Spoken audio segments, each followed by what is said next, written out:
The next law is what is called the law of expectations.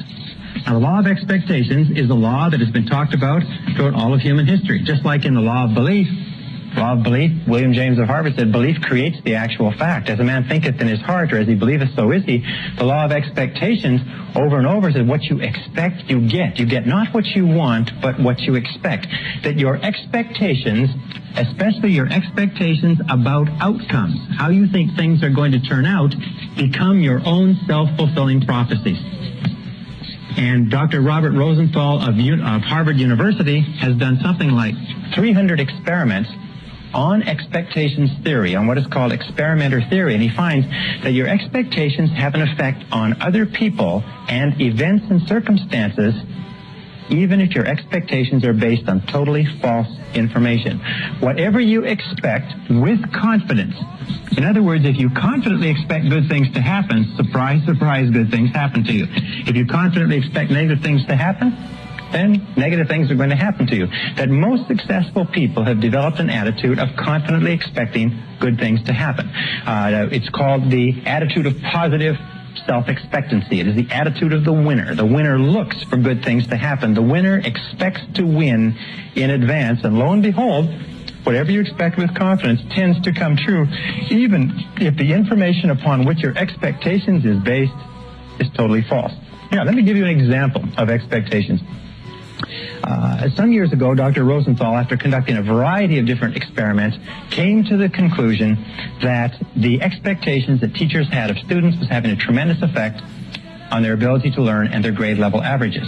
So he put together a series of experiments, and then one major experiment, which was tremendous. He went to the San Francisco Bay Area, and at the beginning of the school year, he had the principal call in 3 teachers.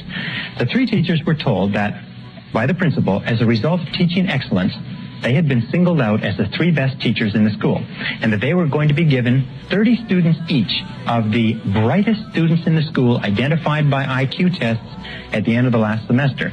They would be able to teach these students for the entire year, and it was estimated by experts that these students would jump in scholastic achievement an average of 20 to 30% over the course of that school year. Now, the teachers were told that one of the conditions was that they mustn't tell the teachers, they mustn't tell the students, and they mustn't tell their parents. They must continue to teach the same way, and classes were carefully monitored to make sure that they taught the same way they taught before, but only they would know that they had been given 30 bright students each to teach for the whole year. The teachers were delighted. The teachers went out. They were excited about this. They worked hard with those students. They spent time after school with them. They got really, really involved in teaching more than they ever had before. And at the end of the school year, lo and behold, those 3 classes led not only the school, but the entire school district in academic accomplishment. At the end of the year, they called the 3 teachers in. They sat them down and they said, well, you've had a good year. And they said, yes, well, it was great. Those kids were so bright. They were so eager to learn. They said, well, maybe we should tell you the truth, that this was an experiment. And the fact is that the beginning of the school year, we selected the names of 90 children by lottery from the school population at large and assigned them to your class. We didn't even know what their IQs were.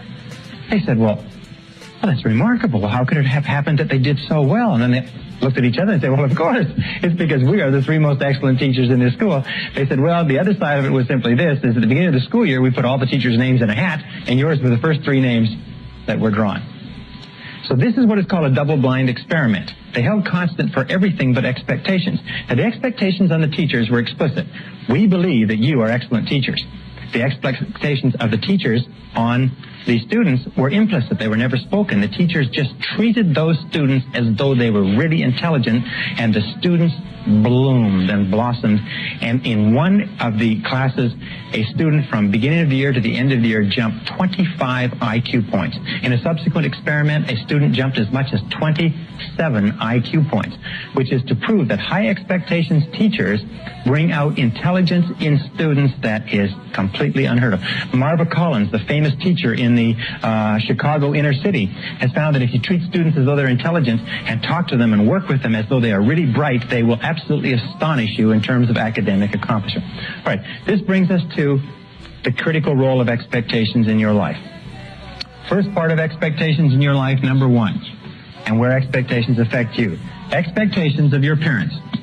We have found that we have a tendency as adults to try to live up to or down to the expectation of our parents all our lives. If our parents were strong and supportive and loving and kind and encouraging and really believed in us, all our lives we will strive unconsciously to live a life consistent with those expectations. If our parents were critical and condemnatory and bitched and complained and griped about our grades and so on and so forth, we will find that all of our life we'll have a tendency to hold ourselves back. So be alert to that. What were the expectations of your parents? Were they positive? Were they negative? Were they boosting or were they discouraging? And how much are they affecting you today? Second area of expectations is the expectations of your boss. In all of our studies, we have found, especially in the studies on excellence in organizations, we have found that high expectations, bosses have high performance work environments. Now, if you work for a boss who's negative, critical, and condemnatory, if you work for a boss that has negative expectations or a negative attitude, chances are your performance will be at the very lowest. As a matter of fact, if you look at the course of your working career, you'll find that the times of your life that you've enjoyed the most is working under a boss that has high positive expectations of you and your ability. Isn't that correct? The third area of expectations is the expectations you have of others, especially of your children, especially of your spouse or your mate, especially of your subordinates or the people who look up to you. You see, we are profoundly affected by the opinions of anybody we respect, by the attitudes toward us of anybody we respect. And if you have high positive expectations of the people around you, especially your children, they will rise to fulfill those expectations. So the basic rule with regard to this is always expect good things of other people. In word and deed, tell them continually, I believe in you.